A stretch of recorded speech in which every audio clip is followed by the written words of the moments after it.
a very strange, enchanted boy. They say he wandered very far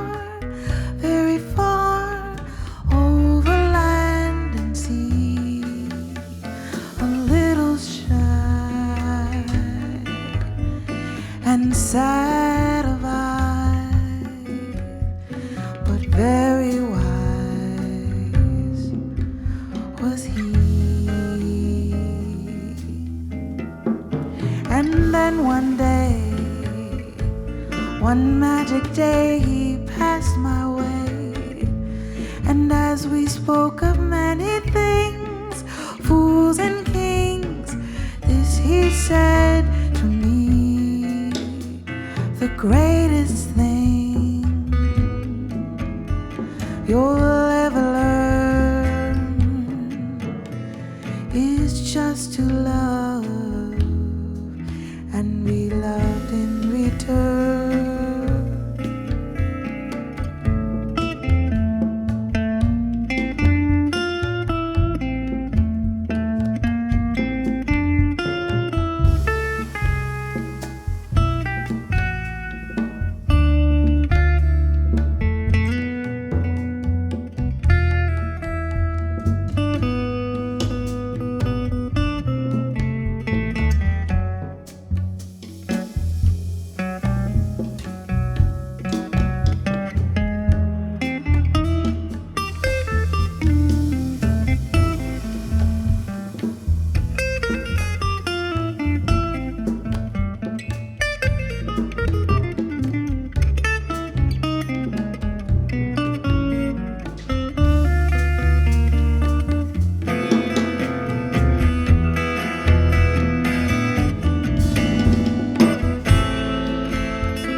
And as we spoke of many things, fools and kings, this he said to me: the greatest thing you'll ever learn